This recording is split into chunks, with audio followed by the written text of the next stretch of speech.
Hi sword of demon Hunter. Starting లోనే సుజుని అనే ఒక అమ్మాయి కనిపిస్తుంది. ఆ అమ్మాయిని వాళ్ళ నాన్న చాలా దారుణంగా కొట్టి ఒక రూమ్ లో బంధిస్తాడు. తన బ్రదర్ జింతా అక్కడే ఉంటాడు, కానీ తను చూస్తూ ఉన్నా కూడా ఏమీ చేయలేకపోతాడు. కొంతసేపటి తర్వాత తన సిస్టర్ ని కాపాడడం కోసం స్టోర్ రూమ్ దగ్గరికి జింతా వెళ్తాడు. కానీ రూమ్ ఓపెన్ చేసి చూస్తే అక్కడ సుజుని తనకి కనిపించదు. తన కోసం ఊరి మొత్తం వెతుకుతాడు. అప్పుడే సుజుని జింతా ముందుకి వస్తుంది. జింతా తనని చూడగానే హ్యాపీగా ఫీల్ అవుతాడు. కానీ అప్పుడే మనోడికి తెలుస్తుంది సుజుని నిజానికి సగం డీమన్ అయి ఉంటుంది. తను ఇప్పుడు నిర్ణయం తీసుకుంటుంది ఇక్కడ నుంచి దూరంగా వెళ్లిపోవాలి అని. కానీ జింతా మాత్రం తనని వెళ్ళొద్దని ఆపుతాడు. అలా చివరికి ఇద్దరు నిర్ణయం తీసుకుంటారు. అక్కడ నుంచి ఇద్దరు కలిసి పారిపోవాలి అని. ఇద్దరు అక్కడ నుంచి పారిపోతూ ఉంటే మధ్యలో ఒక వ్యక్తి వాళ్ళకి ఎదురవుతాడు. ఇతని పేరు మోటోహారో. తను వాళ్ళిద్దరిని అడాప్ట్ చేసుకుని తన ఊరికి తీసుకువెళ్తాడు. మోటోహారోకి కూతురు కూడా ఉంటుంది. తన కూతురు పేరు సిరియా. వాళ్ళిద్దరిని చూసి తను చాలా హ్యాపీగా ఫీల్ అవుతుంది. జింతాకి కూడా పాప బాగా నచ్చుతుంది. అందుకే పాప మాట్లాడుతుంటే మనోడు సిగ్గుపడతాడు. ఇక తర్వాత నుంచి అందరూ కలిసి వాళ్ళ లైఫ్ ని హ్యాపీగా ఎంజాయ్ చేస్తుంటారు. అప్పుడే మనకి ఇంకో విషయం కూడా తెలుస్తుంది. సిరియా వాళ్ళ అమ్మ ఆ ఊరు మొత్తానికి దేవత లాగా ఉంటుంది. అంటే అక్కడ ఉన్న వాళ్ళు అందరూ తను అగ్నిదేవుడి అంశతో పుట్టింది అనుకుంటారు. అలాగే ఆ ఊరు పెద్ద తనని మామూలు ప్రజలు సెంటినల్స్ ఎవ్వరూ కలవకూడదని ఆర్డర్ వేస్తాడు. అందుకే సిరియా కూడా వాళ్ళ అమ్మకి దూరంగా ఉంటుంది. వాళ్ళ నాన్న ఒక సెంటినల్ కాబట్టి. అలాగే సెంటినల్స్ అందరికీ ఒక బాధ్యత ఉంటుంది. వాళ్ళందరూ ప్రజల్ని కాపాడడానికి డీమన్స్ తో ఫైట్ చేయాలి. తర్వాత జింతా సిరియాకి థ్యాంక్స్ చెప్తాడు. మీ నాన్న వల్లే మీ అమ్మ వల్లే నేను నా చెల్లి ఇద్దరం ఇక్కడ మీతో సేఫ్ గా ఉన్నాము అని. అలా 3 సంవత్సరాలు గడిచిపోతాయి. ఇప్పుడు జింతా కూడా కత్తి ఫైటింగ్ ని నేర్చుకుంటాడు. తను కూడా మోటోహారో లెక్క సెంటినల్ అవ్వాలి అనుకుంటాడు. కానీ ట్రైనింగ్ లో మనోడు చాలా స్లోగా ఉంటాడు. ఎంత ట్రై చేసినా సరే మనోడు తొందరగా నేర్చుకోలేకపోతుంటాడు. అందుకే డల్ గా కూర్చొని ఉంటే మోటోహారా తన దగ్గరికి వచ్చి ధైర్యం చెప్తాడు. నువ్వేం బాధపడకు, నువ్వు అన్ని కరెక్ట్ గానే చేస్తున్నావు. తొందరగా నేర్చుకోకపోయినా లేటుగానైనా సరే పెద్ద ఖడ్గవీరుడు అవుతావు అంటాడు. దానికి సిరియా కూడా అవును, మా నాన్నగారు చెప్తుంది నిజమే, నువ్వు చాలా పెద్ద వీరుడు అవుతావు అంటుంది. అలా కొన్ని సంవత్సరాలు గడిచిపోతాయి. ఇప్పుడు జింతా పెద్దవాడైపోతాడు. ఆ ఊర్లో సిరియా వాళ్ళ అమ్మ స్థానంలో ఉండి ఊరిని కాపాడడానికి దేవతలా మారుతుంది. ఇప్పుడు తనని కాపాడడానికి జింతా సెంటినల్ గా మారి తనతో డీమన్ గురించి చెప్తాడు. ఒక డీమన్ మనిషి రూపాన్ని తీసుకొని ఊర్లో అడుగు పెట్టింది. కానీ జింతా దాన్ని తెలివిగా హతమార్చాడు. అప్పుడే ఆ ఊరు చీఫ్ అంటాడు, నిజానికి ఆ డీమన్ వచ్చింది ఎందుకంటే మన దేవత లివర్ ని తినడానికి. పురాణాల ప్రకారం ఒక డీమన్ దేవత లివర్ ని తింటే అవి ఇమోర్టల్ గా మారిపోతాయి. కానీ ఎవ్వరు అక్కడ ఉన్న వాళ్ళు ఈ విషయాన్ని ఒప్పుకోరు. అప్పుడే ఆ ఊరి పెద్ద అంటాడు, ఇంతకు ముందు సిరియా వాళ్ళ అమ్మ దగ్గర కూడా ఇలాగే జరిగింది. ఆ డీమన్ ని చంపుతున్నప్పుడే మోటోహారా కూడా చనిపోయాడు. అప్పుడే అక్కడ క్యూమాసా అనేవాడు మాట్లాడతాడు. వీడు ఆ ఊరి చీఫ్ కొడుకై ఉంటాడు. వాడు జింతా గురించి చాలా నీచంగా మాట్లాడతాడు. మనోడు కూడా తక్కువేం కాదు, వాడికి సమాధానం చెప్తుంటాడు. కానీ సిరియా అప్పుడే ఇద్దరిని ఆపి ఇద్దరిని క్షమాపణ చెప్పమని అంటుంది. అలా వాళ్ళు క్షమాపణ చెప్పి అక్కడ నుంచి వెళ్లిపోతారు. అందరూ వెళ్లిపోయిన తర్వాత సిరియా నార్మల్ మనిషి లెక్క జింతాతో మాట్లాడడానికి వస్తుంది. కానీ మనోడు మాత్రం తనతో నార్మల్ గా మాట్లాడలేకపోతాడు. కానీ పాప అస్సలు వినదు కదా, బలవంతంగా తనతో మాట్లాడుతుంది. అప్పుడే సిరియా జింతాతో అంటుంది, సుజుని ఇక్కడికి వచ్చింది, నువ్వు 2 రోజుల నుంచి ఇంటికి వెళ్ళలేదంట కదా, తను చాలా భయంగా ఉంది అంటుంది. అప్పుడే మనకి సుజుని కనిపిస్తుంది. తను ఇంకా చిన్న పిల్లలాగే ఉంటుంది. అప్పుడే జింతా తన దగ్గరికి వెళ్లి, నీకు ఇక్కడ సంగతులు మొత్తం చెప్పాను కదా, నువ్వు ఒక హాఫ్ డీవన్వి, నువ్వు ఇక్కడికి అస్సలు రాకూడదు, ఎవరైనా చూస్తే చాలా పెద్ద ప్రమాదం జరుగుతుంది అంటాడు. అంతలో బయట నుంచి ఎవరో వస్తున్నట్టు అనిపిస్తుంది. దాంతో జింతా సుజుని అక్కడ నుంచి వెళ్లిపోమని చెప్తాడు. అలా సుజుని అక్కడ నుంచి వెళ్లిపోయిన తర్వాత ఆ ఊరి పెద్ద అక్కడికి వస్తాడు. తను జింతాని బయటికి వెళ్ళమని అంటాడు. తను సిరియాతో ఒంటరిగా మాట్లాడాలి అని. తర్వాత మళ్ళీ మనకి జింతా వాళ్ళ చిన్నతనాన్ని చూపిస్తారు. సిరియా వాళ్ళ అమ్మ నాన్న చనిపోయిన తర్వాత ఇప్పుడు సిరియా, సుజుని, జింతా ముగ్గురు ఒంటరైపోతారు. అప్పుడే సిరియా నిర్ణయం తీసుకుంటుంది. తను కూడా వాళ్ళ అమ్మ లెక్క ఈ ఊరికి దేవత అవ్వాలి అనుకుంటుంది. వాళ్ళ అమ్మ రక్తం తనలో ఉంది కాబట్టి. అలాగే వాళ్ళ అమ్మకి ఈ ఊరంటే చాలా ఇష్టం. అందుకే తను కూడా ఈ ఊరిని కాపాడడం కోసం దేవతగా మారాలి అనుకుంటుంది. అప్పుడే సిరియా అంటుంది, నేను మా అమ్మ దారిలో వెళ్ళానంటే నేను కలవలేను అని. కానీ దానికి కూడా జింతా ఒక శబదం చేస్తాడు, నేను కూడా పెద్ద ఖడ్గవీరుణ్ణి అయ్యి మళ్ళీ నిన్ను కలుస్తాను అని. తర్వాత మళ్ళీ ప్రెజర్ ని చూపిస్తారు. 2 డీమన్స్ చెట్టు మీద కూర్చొని అవి సుజుని చూస్తూ తనని ఎలా తీసుకువెళ్లాలని ప్లాన్ వేసుకుంటూ ఉంటాయి. అప్పుడే సుజుని జింతా దగ్గరికి వెళ్తుంది. ఈ రోజు జింతాకి డ్యూటీ ఉండదు కాబట్టి తను ఇంటి దగ్గరే ఉంటాడు. అలా తను ఇంటి దగ్గర ఉండగానే సుజుని చాలా హ్యాపీగా ఫీల్ అవుతుంది. అంతలోనే సిరియా మామూలు అమ్మాయి లెక్క జింతాని చూడ్డానికి వస్తుంది. కానీ జింతా తనకి నచ్చజెప్తాడు, నువ్వు టెంపుల్ ని వదిలి ఇలా బయటికి రాకూడదు అని. అప్పుడు సిరియా, నేను అందరి పర్మిషన్ తీసుకునే వచ్చాను, ఇప్పుడు నీకు ఎలాంటి ప్రాబ్లం లేదు, మనం అందరం కలిసి భోంచేద్దామా అంటుంది. అలా అందరూ కలిసి తింటుంటారు.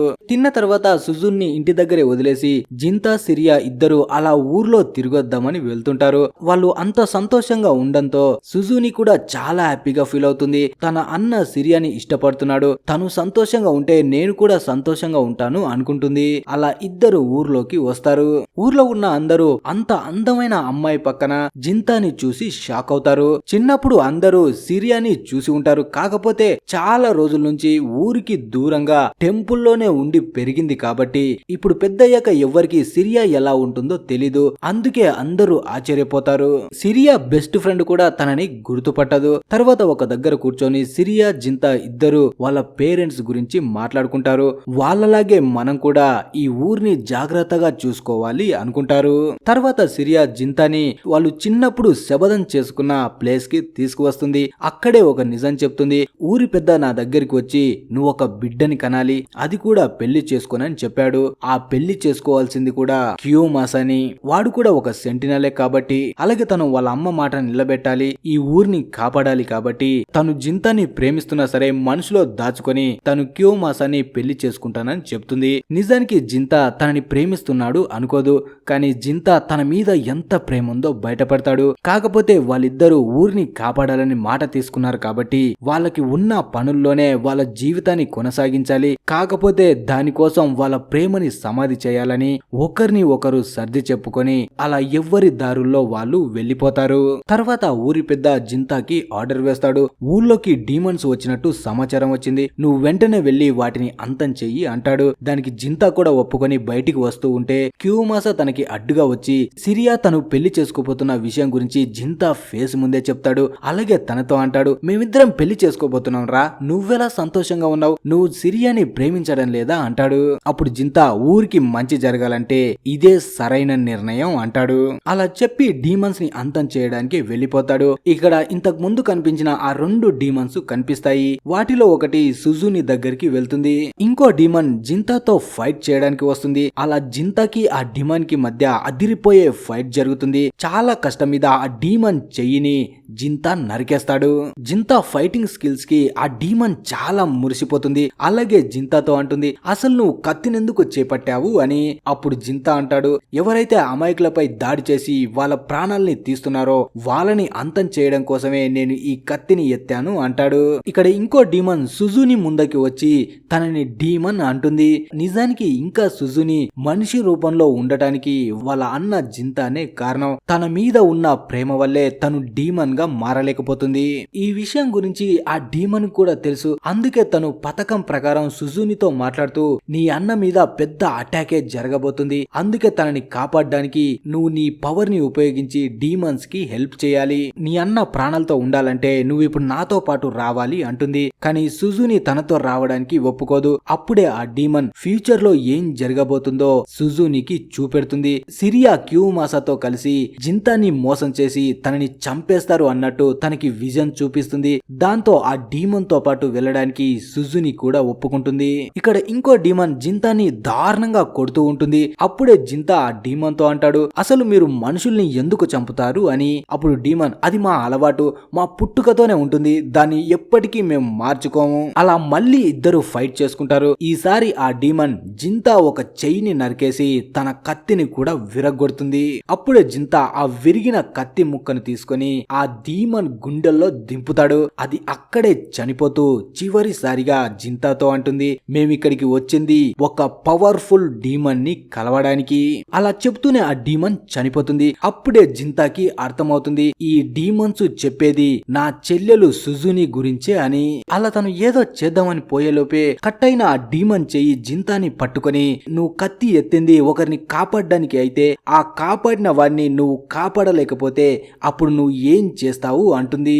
తర్వాత ఇక్కడ క్యూమాసా సిరియా దగ్గరికి వెళ్లి తన నోటి నుంచి బలవంతంగా జింతాపై ప్రేమ ఎంతుందో బయట పెట్టించడానికి ట్రై చేస్తుంటాడు. కానీ ఇంతకు ముందే జింతా సిరియా ఇద్దరు నిర్ణయం తీసుకున్నారు ఈ ఊరి మంచి కోసం విడిపోవాలని. అందుకే ఇప్పుడు క్యూమాసాతో ఒక్కటవ్వాలని నిర్ణయం తీసుకుంటుంది. అదే టైంలో ఆ డీమన్ సుజుని తీసుకొని ఇక్కడికి వస్తుంది. వీళ్ళు నీ అన్నని మోసం చేసి ప్లాన్ వేసి నీ అన్నని చంపాలనుకుంటున్నారని నిజంగా చూపించాలి అని.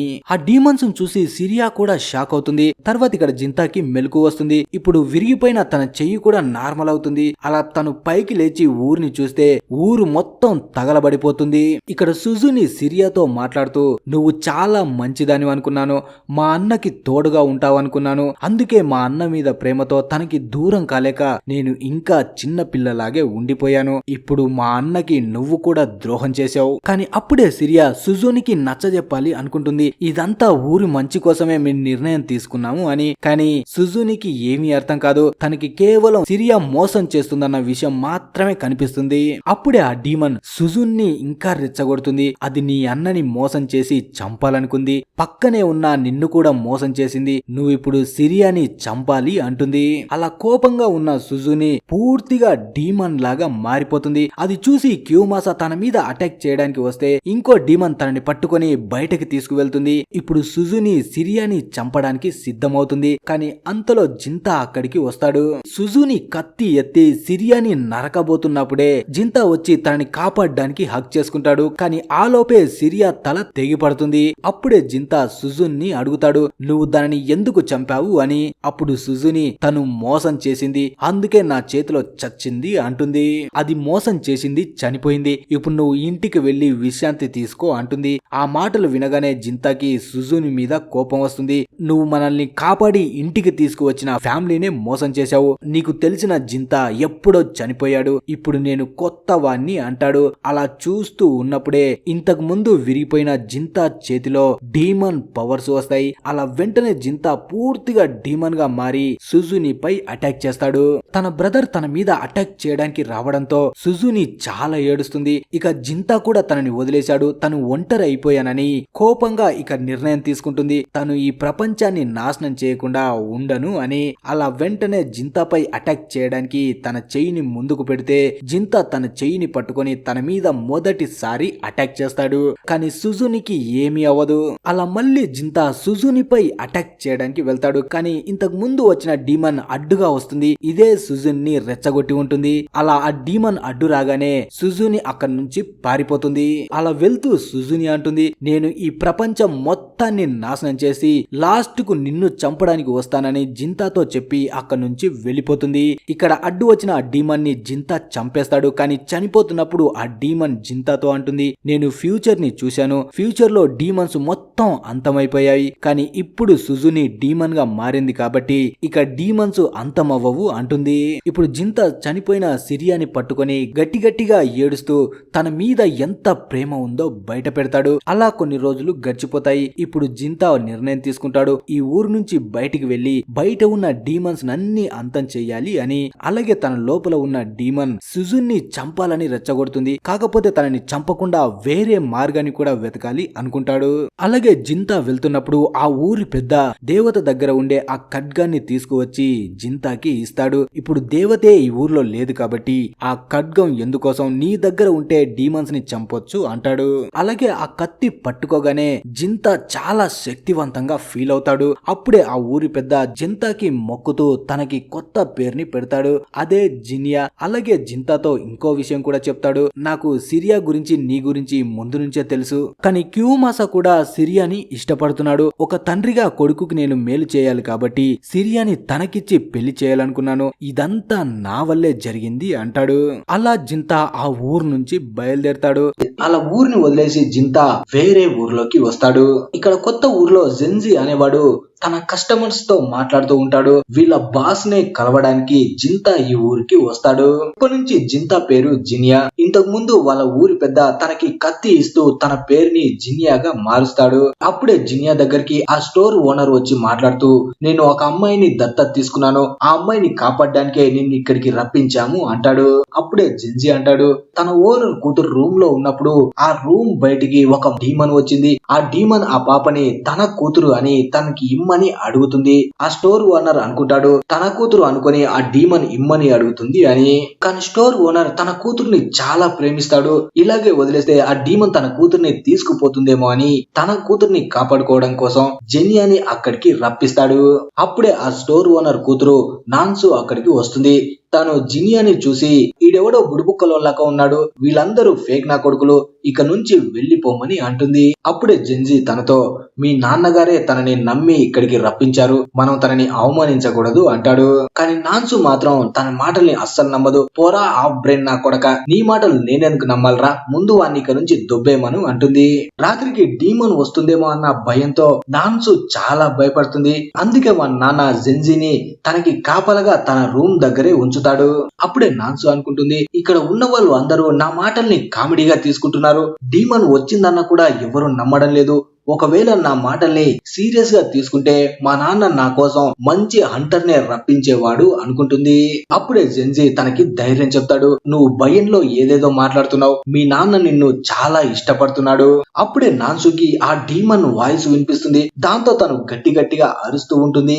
ఇక్కడ బయట ఆ డీమన్ కూడా జెన్జీ ముందుకు వచ్చి నా కూతుర్ని నాతో పంపించండి అంటుంది. అంత భయంకరమైన డీమన్ ని తన కళ్ళ ముందు చూడగానే జెన్జీ తడిపేసుకుంటాడు. అలా భయంతో కళ్ళు మూసుకొని ఉంటాడు. అలా డీమన్ తన దగ్గరికి వస్తున్నప్పుడే జినియా అక్కడికి వచ్చి ఆ డీమన్ పై అటాక్ చేస్తాడు. అప్పుడే జినియా ఆ డీమన్ గురించి అడుగుతాడు. కానీ ఆ డీమన్ మాత్రం అవేమి పట్టించుకోకుండా నా కూతుర్ని నాకు రిటర్న్ ఇవ్వమని అంటుంది. అప్పుడే జినియా దాన్ని రెండుగా నరికేస్తాడు. అప్పుడే నాన్సు బయటకు వచ్చి జినియా మళ్ళీ రావడం చూసి తను షాక్ అవుతుంది. అలాగే తనతో అంటుంది, ఆ డీమన్ చనిపోయిందా అని. దానికి జినియా, ఏదైనా డీమన్ చనిపోతే అక్కడ తెల్లని బూడిదలా రాలుతుంది, కానీ ఇక్కడ మాత్రం ఏమీ అవ్వలేదు, అంటే ఈ డీమన్ చనిపోలేదు, అది తిరిగి మళ్ళీ వస్తుంది అంటాడు. తర్వాత రోజు జెన్జీ జెనియా దగ్గరికి వెళ్లి, నువ్వే నాన్సుని కాపాడాలి, ప్లీజ్ తనకి రక్షణగా ఉండు అంటాడు. అప్పుడే జెనియా నాన్సు గురించి అడుగుతాడు. జెన్జీ నాన్సు గురించి చెప్తాడు. నాన్సు నిజానికి మా ఓనర్ దగ్గర బంధువు కూతురు, వాళ్ళు చనిపోయిన తర్వాత మా ఓనర్ తనని దత్తత తీసుకున్నాడు. అప్పుడే జినియా, తను ఒక డీమనా అంటాడు. కానీ జెన్జీ మాత్రం తను డీమన్ కాదు, మా ఓనర్ భార్యని డీమన్ చంపేసింది, అప్పటి నుంచి మా ఓనర్ కి డీమన్స్ అంటే అస్సలు పడవు, ఒకవేళ నాన్సుయే డీమన్ అయితే మా ఓనర్ అసలు తనని దత్తతే తీసుకునేవాడు కాదు అంటాడు. అదే రోజు రాత్రి నాన్సు వాళ్ళ నాన్న తనని అడుగుతాడు, నీ కొత్త బాడీగార్డ్ జన్యా ఎలా ఉన్నాడు అని. ఇప్పుడు నాన్సుకి కూడా జన్యాపై నమ్మకం వస్తుంది. ఇంతకు ముందు ఆ డీమన్ ని చంపాడు కాబట్టి అందుకే తన గురించి గొప్పగా చెప్తుంది. అలాగే నాన్సు జిన్యానే ప్రత్యేకంగా సెలెక్ట్ చేయడానికి ఏంటి కారణం అంటుంది. అప్పుడు వాళ్ళ నాన్న, తనని ఎందుకు సెలెక్ట్ చేశానంటే ఇప్పుడు ఉన్న చాలా మంది డీమన్ స్లేయర్స్ లో తనే గొప్ప డీమన్ హంటర్, అందుకే తనని నీ బాడీ గార్డ్ గా సెలెక్ట్ చేశాను. ఆ మాట వినగానే నాన్సు చాలా హ్యాపీగా ఫీల్ అవుతుంది. వాళ్ళ నాన్న తనని ఎంత ప్రేమిస్తున్నాడో ఇప్పుడు తనకి అర్థమవుతుంది. ఇప్పటి వరకు నాన్సుకి వాళ్ళ నాన్నకి తనంటే ఇష్టం లేదు అనుకుంటుంది. అలా అనుకోవడానికి కూడా ఒక కారణం ఉంటుంది. తనని అడాప్ట్ చేసుకోవడానికి ముందు ఈ ఓనర్ కి ఒక కొడుకుండేవాడు, కానీ తన భార్యని ఆ డీమన్ చంపినప్పుడు తన కొడుకుని కూడా కిడ్నాప్ చేసి తీసుకువెళ్ళింది. అప్పటి నుంచి చుట్టుపక్కల వాళ్ళు అందరూ అతనికి తన కొడుకు తిరిగి వస్తాడని నమ్మకం ఉంది, అందుకే కుర్రాన్ని కాకుండా అమ్మాయిని దత్తత తీసుకున్నాడు అనుకుంటారు. దీని కారణంగానే వాళ్ళ నాన్న తనని కేవలం దత్తత మాత్రమే తీసుకున్నాడు, తనని ఇష్టంతో ఏమీ తీసుకోలేదు అనుకుంటుంది. తర్వాత ఇక్కడ నాన్సు రూమ్ బయట జెనియా ఇంకా జెన్జీ ఇద్దరు కాపలా కాస్తూ ఉంటారు. అప్పుడే జెన్జీ నాన్సుకి క్షమాపణ చెప్తాడు. నిన్న రాత్రి ఆ డీమన్ ని చూసి నేను భయపడి నిన్ను కాపాడలేక ఆగిపోయాను, దానికి నన్ను క్షమించు అంటాడు. అప్పుడే నాన్సు, భయంతో ఇక్కడేం కూర్చుంటావు, ఇతను ఉన్నాడు కదా, నువ్వు అలా అలా వెళ్లి తిరిగిరా అంటుంది. దాంతో జెన్జీ కూడా సంతోషపడతాడు. అప్పుడే నాన్సు జెనియాతో మాట్లాడుతుంది. మా నాన్న కారణంగానే నేను కూడా నిన్ను నమ్మాను, ఇక్కడ ఉండడానికి ఒప్పుకున్నాను అంటుంది. అప్పుడే జెనియా నాన్సుని వాళ్ళ నాన్న ఎంత ఇష్టపడుతున్నాడో చెప్తాడు. అలాగే వాళ్ళ నాన్న కొడుకు గురించి కూడా చెప్పడానికి ట్రై చేస్తాడు. కానీ ఆ మాటలు వినగానే నాన్సు చిరాకు పడుతుంది. అలాగే నాన్సు జెనియాని అడుగుతుంది, ఒక మనిషికి డీమన్ కి మధ్య సంబంధం ఉంటే వాళ్ళకి ఒక బిడ్డ పుట్టడానికి అవకాశం ఉందా అంటుంది. దానికి జెనియా కూడా ఉంటుంది అంటాడు. ఆ మాట వినగానే నాన్సు అనుకుంటుంది, నేను నిజంగా ఆ డీమన్ కి పుట్టానేమో, అందుకే ఆ డీమన్ నన్ను తీసుకువెళ్ళడానికి వస్తుందేమో అంటుంది. కానీ జెనియా మాత్రం అలాంటిది ఏం లేదు, నువ్వేం బాధపడకు, దానికి నీతో ఏదో సంబంధం ఉంది, అంతేకాని నువ్వు దాని కూతురు కాదు, అది నీ తండ్రి కాదు, తల్లి కాదు, అందుకే నువ్వు భయపడకు, నేను ఇక్కడే ఉన్నాను కదా అంటాడు. అప్పుడే జెనియా అంటాడు, డీమన్స్ ఎలా పుడతాయో నీకు తెలుసా అని. దానికి జెన్జీ, డీమన్స్ కూడా మనుషుల రూపంలోనే పుడతాయి అంటాడు. దానికి జెనియా, కరెక్ట్, అవి మనుషుల రూపంలోనే పుడతాయి, మనుషుల లోపల ఉన్న ఈ కోపాలు ద్వేషాలే డీమన్స్ కావడానికి ఉసిగొలుపుతాయి. ఎప్పుడైతే వాళ్ళ కోపం కట్టలు తెంచుకుంటుందో అది ఒక ఫామ్ లోకి వస్తుంది, దాని కారణంగానే వాళ్ళు డీమన్ లోకి మారతారు అంటాడు. అలా వీళ్ళు మాట్లాడుకుంటూ ఉన్నప్పుడే మళ్ళీ ఆ డీమన్ వీళ్ళ ముందుకు వస్తుంది. అప్పుడు జెనియా ఆ డీమన్ పై అటాక్ చేసి దాని మీద కూర్చొని మళ్ళీ దాని పేరుని అడుగుతాడు. కానీ ఆ డీమన్ మాత్రం ఏమీ మాట్లాడదు. అప్పుడే జెనియా నాన్సుని అడుగుతాడు, నేను ఈ డీమన్ ని చంపేయొచ్చా అని. నిజానికి ఆ డీమన్ నాన్సు ఎమోషన్స్ తో తయారై ఉంటుంది.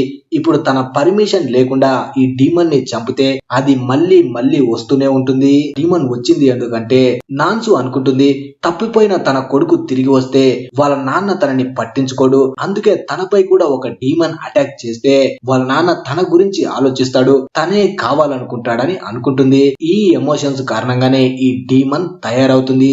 అప్పుడే నాన్సు అనుకుంటుంది, డీమన్ ఎవరో కాదు, నేనే నిజమైన డీమన్ ని, నేనే చనిపోవాలి అనుకుంటుంది. కానీ జెన్జీ తన దగ్గరకు వచ్చి, నువ్వు అలా అనుకోకూడదు, మీ నాన్న నిన్ను సొంత బిడ్డ కంటే ఎక్కువ చూసుకుంటున్నాడు, తనకి నీ మీద చాలా నమ్మకం ఉంది. ఆ మాటలు విన్న తర్వాత నాన్సు నిర్ణయం తీసుకుంటుంది. వెంటనే జిన్యాతో అంటుంది, ఆ డీమన్ ని చంపేయి అని. వెంటనే జిన్యా కూడా ఆ డీమన్ ని చంపేస్తాడు. ఆ డీమన్ చనిపోగానే తెల్లని బూడిద కింద పడుతుంది, అంటే ఆ డీమన్ పూర్తిగా అంతమైందని అర్థం. ఆ డీమన్ చనిపోగానే నాన్సు మనసు కూడా ప్రశాంతంగా అవుతుంది. కానీ కొంతసేపటి తర్వాత మళ్ళీ ఆ డీమన్ తిరిగి వస్తుంది. ఈ విషయం గురించి జెనియాకి ముందే తెలుసు. అది నాన్సు ఫీలింగ్స్ తో తయారైందంటే తను చెప్పగానే దాన్ని చంపేశాను, అప్పుడే చనిపోవాలి, కానీ అది తిరిగి వచ్చింది అంటే ఆ స్టోర్ ఓనర్ వైఫే అయి ఉండాలి అనుకుంటాడు. నిజానికి ఆ డీమన్ ఏ బిడ్డనైతే వెనక్కి తీసుకువెళ్ళాలి అనుకుంటుందో ఆ బిడ్డ ఎవరో కాదు, సుజుని అయి ఉంటుంది. సుజుని ఎవరో కాదు, జెనియా వాళ్ళ సిస్టర్, అంటే ఆ డీమన్ జెనియా వాళ్ళ అమ్మ అయి ఉంటుంది. అప్పుడు జెనియా ప్రశాంతంగా పడుకొని ఆ డీమన్ ని 2 ముక్కలుగా నరుకుతాడు. అలా ఆ డీమన్ అంతమవుతుంది. తర్వాత జెనియా ఆ ఊరు నుంచి వెళ్ళిపోతుంటే జెన్జీ నాన్సు ఇద్దరు తనకి థ్యాంక్స్ చెప్తారు. అప్పుడే జెనియా నాన్సుతో అంటాడు, ఏదైనా విషయం మన కళ్ళ ముందు జరిగితే అది నిజమైపోదు, అది నిజమా అబద్ధం అనేది కొన్ని రోజుల తర్వాతే మనకి తెలుస్తుంది, అందుకే నువ్వు ఆలస్యం చేయకుండా మీ నాన్న అంటే నీకెంత ఇష్టమో తన ముందుకు వెళ్లి చెప్పు అంటాడు. అలా చెప్పి జెనియా ఆ ఊరు నుంచి వెళ్ళిపోతాడు. తర్వాత జెన్జీ ఓనర్ తో అంటాడు, మీరు ఎవ్వరిని నమ్మకుండా జెనియానే అంతగా నమ్మడానికి కారణం ఏంటి అంటాడు. అప్పుడే ఓనర్ అంటాడు, తన బిడ్డలపై తండ్రికి ఎప్పటికీ నమ్మకం ఉంటుంది అని. కానీ ఆ విషయం గురించి వాళ్ళకి అర్థం కాదు. అప్పుడే మనకి అర్థమవుతుంది, నిజానికి ఈ ఓనర్ కొడుకే జెనియా అయి ఉంటాడు. అప్పుడే నాన్సు వాళ్ళ నాన్నతో అంటుంది, నేను మీకు ఏదైనా సహాయం చేస్తాను అని. కానీ వాళ్ళ నాన్న మాత్రం తల్లిదండ్రులకి వాళ్ళ పిల్లలు ఎక్కువ రోజులు బతకడమే వాళ్ళకి చేసే సహాయం అంటాడు. ఇప్పుడు జెనియా ఒక రెస్టారెంట్ లో ఫుడ్ తింటూ కనిపిస్తాడు. అప్పుడే ఆ రెస్టారెంట్ ఓనర్ వచ్చి తనతో అంటాడు, ఈ ఏరియాలో చాలా సీరియల్ కిల్లింగ్స్ జరుగుతున్నాయి అని. కానీ జెనియా మాత్రం తన మాటల్ని అంతగా పట్టించుకోకుండా ఫుడ్ తిని అక్కడి నుంచి వెళ్ళిపోతుంటాడు. అప్పుడే ఆ రెస్టారెంట్ ఓనర్ కి తెలుస్తుంది, జిన్యా ఒక డీమన్ హంటర్ అని. అందుకే తనతో అంటాడు, ఈ ఏరియాలో జరిగే సీరియల్ కిల్లింగ్స్ మొత్తం ఒక డీమన్ వల్ల అవుతున్నాయి అని. అలాగే ఈ ఏరియాలో ఎవరైతే మిస్ అయ్యారో వాళ్ళ బాడీస్ కూడా ఇంతవరకు దొరకలేదు అంటాడు. అది విన్న జెనియా ఆ ప్లేస్ ఎక్కడుందని అడుగుతాడు. అలా రెస్టారెంట్ ఓనర్ ఆ ప్లేస్ గురించి చెప్పగానే జెనియా అక్కడికి వెళ్తూ ఉంటాడు. కానీ ఆ రెస్టారెంట్ ఓనర్ కూతురు తన దగ్గరికి వచ్చి, అక్కడికి నువ్వు వెళ్ళకూడదు, వెళ్తే నీకే చాలా పెద్ద ప్రమాదం అంటుంది. కానీ జెనియా మాత్రం ఆ డీమన్స్ ని అన్నిటిని చంపేస్తానని శపథం చేశాడు కాబట్టి తన మాట వినకుండా ఆ రాత్రి ఆ డీమన్స్ ఉండే ప్లేస్ కి వెళ్తాడు. అదే ప్లేస్ లో చాలా సేపు వెయిట్ చేస్తాడు, కానీ ఎవ్వరు తనకి కనిపించరు. అలా కొంతసేపటి తర్వాత దూరం నుంచి ఒక అమ్మాయి అరుపు వినిపిస్తుంది. పరిగెట్టుకుంటూ జెనియా అక్కడికి వెళ్తే అక్కడ చాలా మంది రక్తపు మడుగులో చనిపోయి కనిపిస్తారు. కానీ జెనియా మాత్రం ఆ అమ్మాయి సౌండ్ ఎక్కడి నుంచి వచ్చిందని చుట్టూ వెతుకుతూ ఉంటాడు. అప్పుడే ఎవరో తన మీద సడన్ గా అటాక్ చేస్తారు. ఆ డీమన్ ని తను చూడలేకపోతాడు. నిజానికి తన మీద అటాక్ చేసిన ఆ డీమన్ తో ఇన్విజిబుల్ పవర్ ఉంటుంది. ఇక జెన్య అనుకుంటాడు నార్మల్ గా అయితే దాని మీద అటాక్ చేయలేనని తన డీమన్ పవర్ ని యాక్టివేట్ చేస్తాడు. అలా పవర్ యాక్టివేట్ అవ్వగానే తన కత్తితో ఆ డీమన్ ని గాయపరుస్తాడు. అలాగే సీరియల్ కిల్లర్ అని దాన్ని తిడతాడు. దాంతో ఆ డీమన్ తన ముందుకి వచ్చేస్తుంది. ఆ డీమన్ ని చూడగానే మనోడు దాని మీద అటాక్ చేయడానికి వెళ్తే ఆ డీమన్ తనతో అంటుంది, నేను కూడా ఆ సీరియల్ కిల్లర్ నే వెతుకుతున్నాను. అలా వెతుకుతూ ఇక్కడికి వచ్చినప్పుడే నిన్ను చూడగానే నువ్వే సీరియల్ కిల్లర్ అనుకొని నీ మీద అటాక్ చేశాను అంటుంది. ఇప్పుడు నువ్వు సీరియల్ కిల్లర్ కాదని తెలియగానే నీ ముందుకు వచ్చాను అంటుంది. అప్పుడు జెన్య, నువ్వు సీరియల్ కిల్లర్ కాకపోతే నువ్వు ఒక డీమన్ వి. ఒక డీమన్ ఇంకో డీమన్ ని ఎందుకు వెతుకుతుంది అంటాడు. ఆ విషయం చెప్పడం కోసం జెన్యాని ఆ డీమన్ తన ఇంటికి తీసుకొని వెళ్తుంది. అప్పుడే ఆ డీమన్ తనతో అంటుంది, కొన్ని డీమన్స్ వయసు పెరిగే కొద్దీ మనుషుల్లా బతకడం అలవాటు చేసుకుంటాయి. వాటిలో నేను ఒకరిని. డీమన్స్ ఎప్పుడు అబద్ధం చెప్పవు కాబట్టి జెన్య కూడా తనని నమ్ముతాడు. అప్పుడే ఆ డీమన్ తన పేరు మోసుకి అని చెప్తాడు. నా పవర్ ఏంటంటే ఇన్విజిబుల్ గా మారడం. డీమన్స్ అన్నిటిలో ఇదే ప్రత్యేకమైన పవర్. అందుకే కొన్ని డీమన్స్ నన్ను లీడర్ గా చూస్తాయి. లీడర్ అన్న పేరు వినగానే జిన్యాకి అదోలా అనిపిస్తుంది. ఎందుకంటే చూడ్డానికి వీడు ఎర్రిపప్పలా ఉన్నాడు, అటాక్ చేయడానికి వెళ్తే తిరగబడలేడు, వీడిని లీడర్ అని మిగతా డీమన్స్ ఎలా అనుకున్నాయి అనుకుంటాడు. అప్పుడు మోసుకి అంటాడు, కొన్ని డీమన్స్ వాళ్ళకి ఉన్న స్పెషల్ పవర్ వల్ల లీడర్ గా మారుతారు, అంతేకాని వాళ్ళలో ఉన్న దమ్ము వల్ల కాదు. నేను కూడా నాలో ఉన్న స్పెషల్ పవర్ వల్ల లీడర్ గా మారాను, కానీ నాలో పెద్ద పోరాడే శక్తి లేదు అంటాడు. అప్పుడే మోసుకి ఇంకో విషయాన్ని కూడా చెప్తాడు. ఇక్కడ ఉన్న ఆ సీరియల్ కిల్లర్ డీమన్ అబ్బాయిలను చంపి అమ్మాయిలని కిడ్నాప్ చేస్తుంది. ఈ విషయం గురించి నేనెందుకు పట్టించుకుంటున్నానంటే నా భార్యను కూడా ఆ డీమన్ కిడ్నాప్ చేసింది. అందుకే నేను ఆ సీరియల్ కిల్లర్ ని వెతుకుతున్నాను. నేను డీమన్ అని తెలిసినా కూడా నా భార్య నాతో సంతోషంగా ఉంది. ఒక వారం క్రితమే తన బాడీ ఊరి బయట దొరికింది. ఇప్పుడు తనని చంపిన వాడిని నేను పట్టుకోవాలి కదా, అందుకే వెతుకుతున్నాను అంటాడు. అప్పుడే జెన్యతో అంటాడు, నేనే ఆ డీమన్ ని నా చేతులతో చంపాలి అని. దానికి జెన్య కూడా ఒప్పుకుంటాడు. అప్పుడే మళ్ళీ మోసుకి నిర్ణయం తీసుకుంటాడు. తను జెన్యతో కలిసి ఆ డీమన్ ని వెతకాలి. లాస్ట్ గా దాని ప్రాణం పోతున్నప్పుడు నా కత్తి వేటే దాని మెడ మీద పడాలి అంటాడు. అప్పుడే జెన్య, నువ్వు ఒకరిని చంపడానికి ఇప్పుడు సిద్ధంగా ఉన్నావా అంటాడు. దానికి మోసుకి, ఆ డీమన్ ని చంపడానికి నేను ఎప్పుడు సిద్ధంగానే ఉన్నాను అంటాడు. అప్పుడు జెన్య కూడా తను కోరిన దానికి ఒప్పుకుంటాడు. అలా ఇద్దరు కలిసి వేరు చోట్ల ఒక్కొక్కరిని ఆ డీమన్ గురించి అడగడం స్టార్ట్ చేస్తారు. కానీ ఎంత అడిగినా ఆ డీమన్ గురించి వీళ్ళకి ఏమీ తెలీదు. ఇప్పుడు ఆ డీమన్ కూడా వీళ్ళ ముందుకు రాలేదు కాబట్టి ఇక ఏం చేయలేక మళ్ళీ తిరిగి ఇంటికి వచ్చేస్తారు. ఇప్పుడు మోసుకి ఫుల్ గా మందు తాగుతూ జెన్యతో అంటాడు, నువ్వు డీమన్స్ ని ఎందుకు చంపాలనుకుంటున్నావు అని. అప్పుడు జెన్య 2 కారణాలు చెప్తాను అని.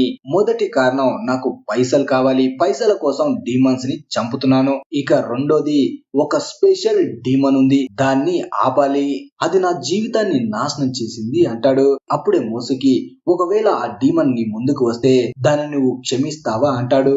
దానికి జెన్య, ఇప్పుడు దాని గురించి నేను ఏ నిర్ణయం తీసుకోలేను. ఏదైనా నా సొంతంగా ఒక నిర్ణయం తీసుకోవాలంటే దానికి తగ్గట్టు నేను శక్తివంతంగా మారాలి అంటాడు. అప్పుడే జెన్య మోసుకిని కూడా అడుగుతాడు, నువ్వు నీ భార్య కోసం పగ తీర్చుకోవాలనుకుంటున్నావా అని. అప్పుడు మోసుకి, నేను ఎప్పుడు ప్రశాంతంగా నార్మల్ మనిషిగా బతకాలనుకున్నాను, కానీ నా భార్య పోయినప్పుడే నా జీవితం తలకిందులైంది. ఇప్పుడు నా భార్య చావుకి పగ తీర్చుకుంటే తర్వాత నుంచైనా నేను ప్రశాంతంగా నార్మల్ మనిషిలాగా బతుకుతాను అంటాడు. తర్వాత జెన్య మళ్ళీ రెస్టారెంట్ లో ఫుడ్ తినడానికి వెళ్తాడు. అక్కడ రెస్టారెంట్ ఓనర్ కూతురు ఆఫ్ తనతో మాట్లాడడానికి వచ్చినప్పుడు జెన్య తనని చాలా బాగా పొగుడతాడు. పాప చాలా సిగ్గుపడుతుంది. అప్పుడే రెస్టారెంట్ ఓనర్ వచ్చి, నా కూతురు నువ్వు పొగుడుతున్నావంటే నీకు నా కూతురికి పెళ్లి చేసేస్తాను, ప్లీజ్ బాబు నా కూతుర్ని పెళ్లి చేసుకో అంటాడు. కానీ ఓఫో మాత్రం వాళ్ళ నాన్నని ఆపి అక్కడి నుంచి పంపించేసి జెన్యాకి క్షమాపణ చెప్తుంది.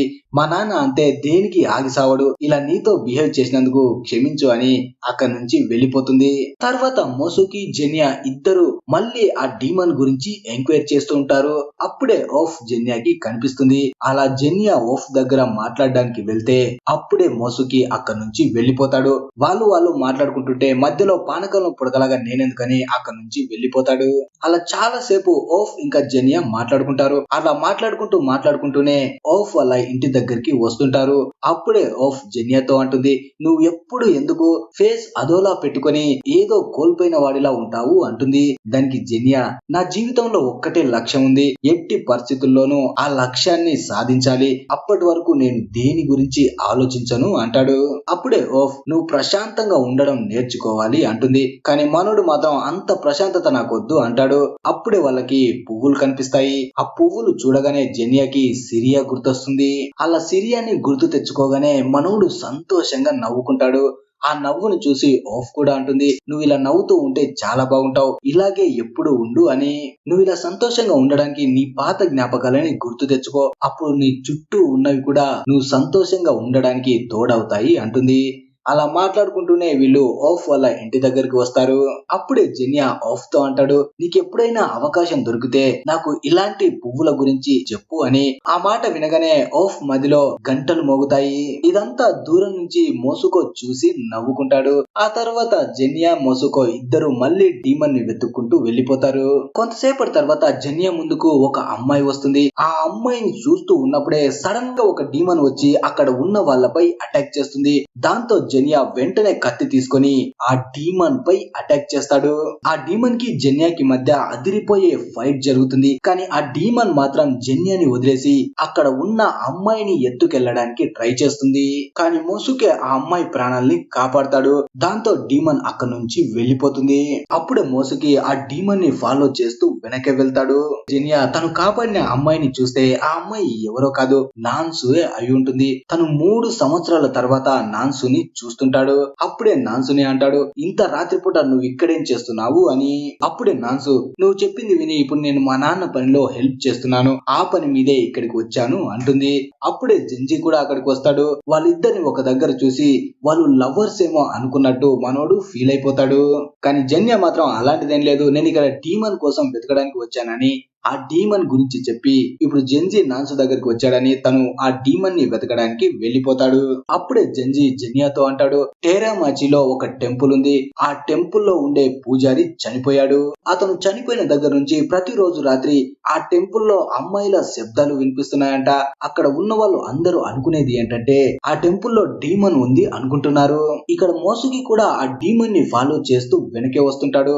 అప్పుడే తనకి తన వైఫ్ గుర్తొస్తుంది. తన వైఫ్ ని గుర్తు చేసుకోగానే ఇంకా తనకి కోపం వస్తుంది. అలా డీమన్ ని ఫాలో చేస్తూ ఇంతకు ముందు జెన్జీ చెప్పిన ఆ టెంపుల్ దగ్గరికి వస్తాడు. అలా టెంపుల్ లోపలికి రాగానే ఆ డీమన్ ఒక అమ్మాయిని తినబోతూ కనిపిస్తుంది. వెంటనే మోసుకి దాని పైన అటాక్ చేస్తాడు. కానీ ఆ డీమన్ రివర్స్ లో మోసుకి పైన అటాక్ చేసి దారుణంగా గాయపరుస్తుంది.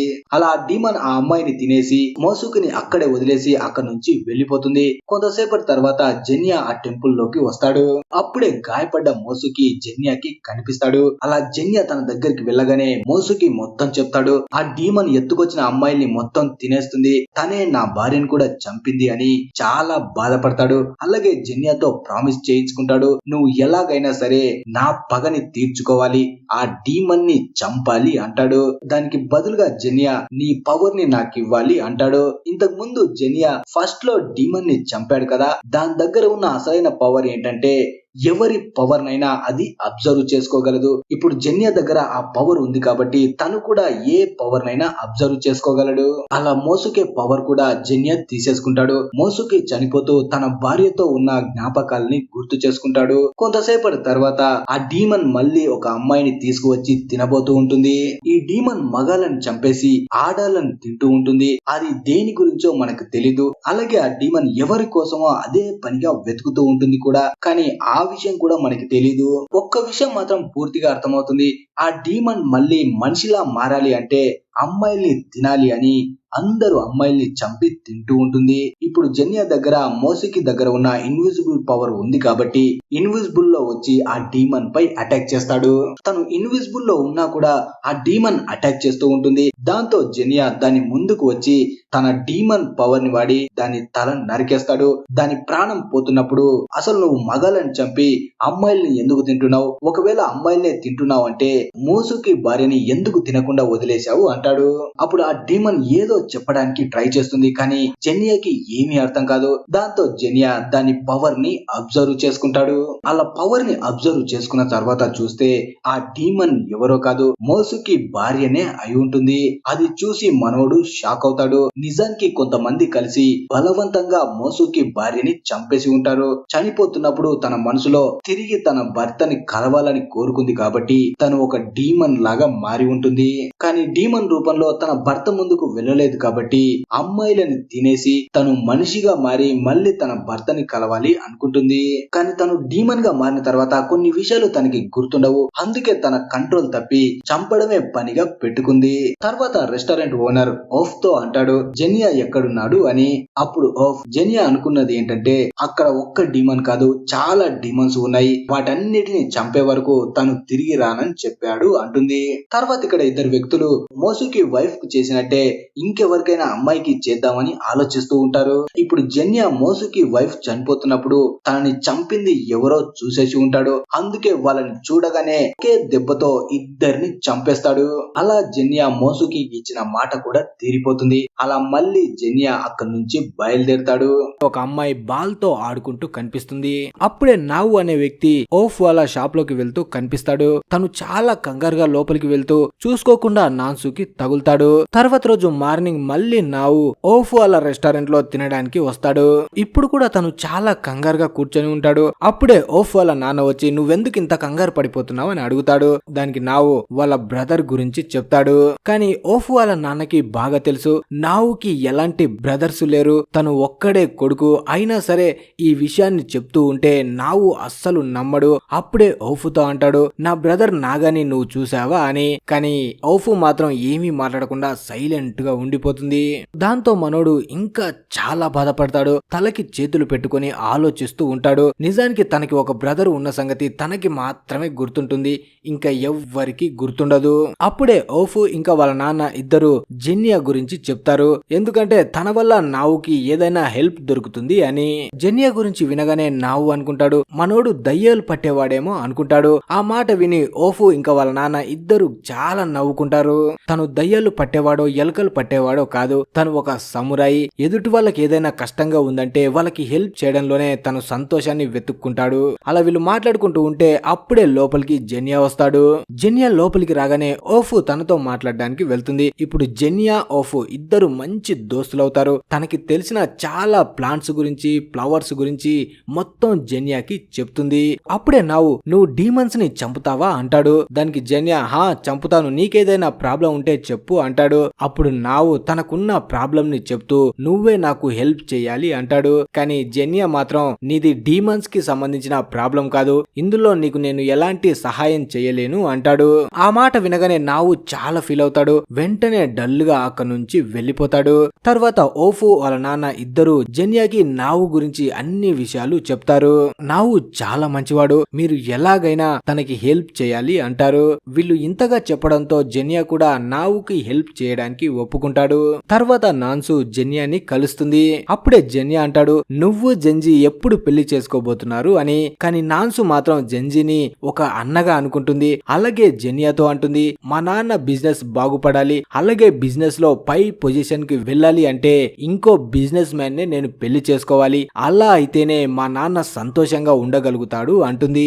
అలాగే నాన్సు కూడా జెనియాని అడుగుతుంది మరి నువ్వెప్పుడు పెళ్లి చేసుకుంటావురా బై అని. కానీ మనోడు మాత్రం చూడు పాప, నేను ఒకరి ఆధీనంలో ఉండాలనుకోవడం లేదు, నేను ఫ్రీ బర్డ్ ని ఒక్క చోట ఉండను, తిరుగుతూ లైఫ్ ని గడిపేయాలనుకుంటున్నాను అంటాడు. అప్పుడు నాన్సు కూడా ఓకే మరి హాయిగా నీ జీవితాన్ని గడిపేయని అక్కడి నుంచి వెళ్లిపోతుంది. తర్వాత రాత్రికి నావు కనిపిస్తాడు. తను మళ్ళీ తన బ్రదర్ ని వెతకడానికి బయటికి వెళ్తూ ఉంటాడు. కానీ వాళ్ళ అమ్మ వచ్చి నువ్వు పిచ్చి నా కొడుకులా చెయ్యకు, నీకు ఎలాంటి బ్రదరు లేడు, అందుకే నువ్వు అన్ని మూసుకొని ఇంట్లో కూర్చో అంటుంది.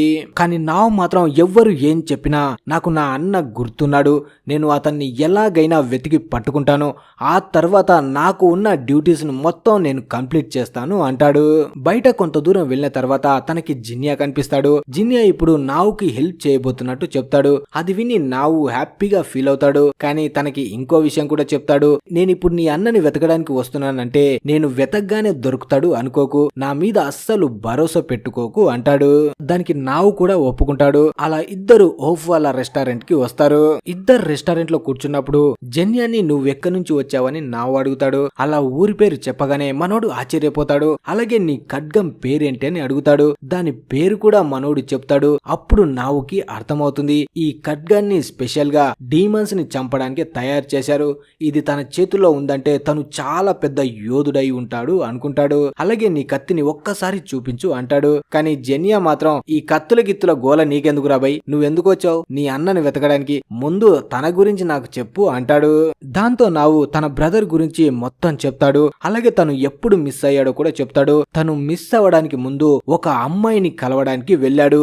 తను వెళ్లిపోయిన తర్వాత తన రూమ్ లో కొన్ని ఫ్లవర్స్ మాకు దొరికాయి. ఆ పూల వాసన చాలా పవర్ఫుల్ గా ఉంది. ఇక్కడ మేము ఆశ్చర్యపోయింది ఏంటంటే మా అన్నకి అస్సలు పువ్వులంటే నచ్చదు. అలాంటి వాడి రూమ్ లో ఆ పువ్వులు ఉండడం చూసి మేమే ఆశ్చర్యపోయాము. ఆ పూల గురించి వినగానే జెనియా అవి ఎలా ఉంటాయని అడుగుతాడు. దానికి నావ్ ఆ పువ్వుల్ని ఇంకా మా ఇంట్లోనే దాచిపెట్టాను అంటాడు. ఆ మాట వినగానే జెనియా ఇప్పుడు నావ్ వాళ్ళ ఇంటికి వెళ్ళాలి అనుకుంటాడు.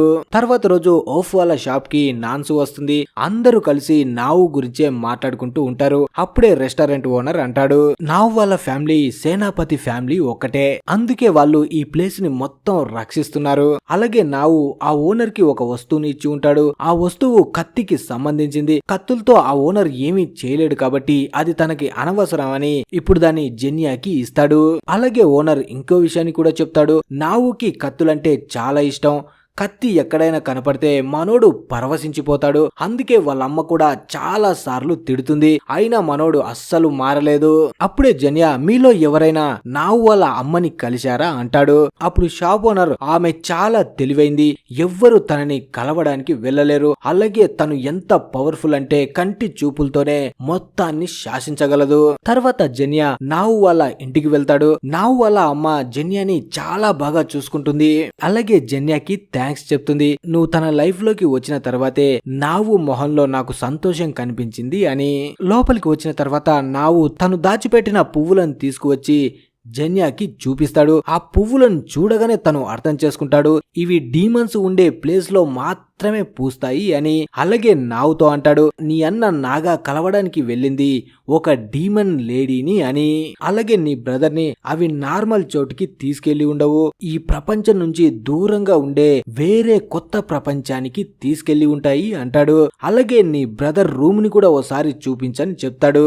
అప్పుడే నావు కూడా ఆ రూమ్ ని చూపించడానికి తీసుకువెళ్తూ ఉంటాడు. జెనియా నావుతో అంటాడు, నువ్వు కొంచెం ముందు వెళ్ళు, నీ వెనక నేను వస్తాను అని. ఎందుకంటే తను ఇన్విజిబుల్ లో మొత్తం చూడాలి అనుకుంటాడు. అలా నావు ఆ రూమ్ ని ఓపెన్ చేయగానే ఆ పువ్వుల స్మెల్ వల్ల తను కళ్ళు తిరిగి పడిపోతాడు. అప్పుడే తనకి ఒక చిన్న అమ్మాయి కనిపిస్తుంది. ఆ అమ్మాయి వాళ్ళ ఇల్లు తగలబడిపోతూ ఉంటుంది. వాళ్ళ ఫ్యామిలీ మొత్తం చనిపోతారు. అలాగే ఊరు మొత్తం తగలబడిపోతుంది. ఎవరో కొంతమంది మాత్రమే ప్రాణాలతో బతుకుంటారు. ఈ అమ్మాయి ఒక డీమన్ అయి ఉంటుంది. తన కళ్ళ ముందే తన ఫ్యామిలీ చనిపోవడం చూసి తను చాలా బాధపడుతుంది. అలా కొన్ని సంవత్సరాలు గడిచిపోతాయి. ఎక్కడైతే ఈ అమ్మాయి వాళ్ళ ఇల్లు కాలిపోయిందో అదే ప్లేస్ లో కొన్ని రోజుల తర్వాత నావు వాళ్ళ ఇల్లు కట్టుకొని వాళ్ళ ఫ్యామిలీతో హ్యాపీగా గడుపుతూ ఉంటారు. వాళ్ళని చూసి ఆ అమ్మాయి చాలా బాధపడుతుంది. నాకు ఫ్యామిలీ ఉంటే బాగుండు కదా అని తన పవర్స్ ఉపయోగించి తన మనసులో గట్టిగా కోరుకుంటుంది. తన కళ్ళ ముందే మొత్తం మారిపోతూ ఉంటుంది. తన చిన్నతనంలోకి తను తిరిగి వెళ్లిపోతుంది. ఇప్పుడు నావు కూడా ఆ అమ్మాయి సృష్టించిన ప్రపంచంలోకి వచ్చేస్తాడు. తన వెనుకే జెనియా కూడా వస్తాడు. అప్పుడే జెనియా అంటాడు, మనం ఇప్పుడు నిజమైన ప్రపంచంలో లేము, ఆ అమ్మాయి సృష్టించిన డీమన్ ప్రపంచంలో ఉన్నాము. నావుకి మాత్రం ఏమీ అర్థం కాదు. ఇంకో ప్రపంచం ఏంటి అని విచిత్రంగా చూస్తుంటాడు. అప్పుడే నావుకి ఆ అమ్మాయి వాయిస్ వినిపిస్తుంది. వెంటనే ఆ అమ్మాయిని వెతుక్కుంటూ ముందుకు వెళ్తాడు. అక్కడే ఆ అమ్మాయి ఆడుకుంటూ ఉంటుంది. ఆ అమ్మాయి దగ్గరే నావు వాళ్ళ అన్న నాగా కూడా కనిపిస్తాడు. నాగాని చూసి ఆ అమ్మాయి నువ్వు ఇక్కడ నుంచి వెళ్ళిపో అంటుంది. నేను ఇక్కడ నా ఫ్యామిలీతో సంతోషంగా ఉన్నాను, నీతో నాకు పని లేదు, నువ్వు ఇక్కడ నుంచి వెళ్ళిపో అంటుంది. కానీ నాగా మాత్రం నిజానికి నువ్వు సంతోషంగా లేవు, అందుకే నిన్ను ఇక్కడ నుంచి తీసుకువెళ్ళడానికి వచ్చాను అంటాడు. అలాగే నీకు ఏ కష్టం రాకుండా నా కూతురులాగా నిన్ను పెంచుకుంటాను అంటాడు. కానీ ఆ అమ్మాయి మాత్రం నాగ మీద చాలా కోపడుతుంది. మనోడు కూడా మొండికేసుకొని నువ్వు వచ్చే వరకు నేను ఇక్కడ నుంచి కదలనని అక్కడే నిలబడతాడు. అలా నావు చూస్తుండగానే నాగా అక్కడి నుంచి మాయమవుతాడు. వెంటనే నాగా ఆ అమ్మాయి దగ్గరికి వెళ్లి నా బ్రదర్ నాగా ఎక్కడని అడుగుతాడు.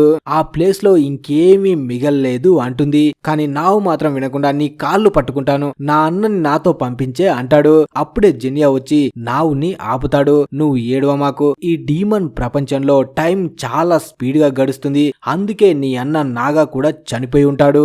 అప్పుడే ఆ అమ్మాయి నావుకి క్షమాపణ చెప్పి నేను కూడా బయటి ప్రపంచంలో బతకాలనుకుంటున్నాను, నాగాకి ఇచ్చిన మాటని నేను నెరవేర్చాలి అని అక్కడి నుంచి మాయమవుతుంది.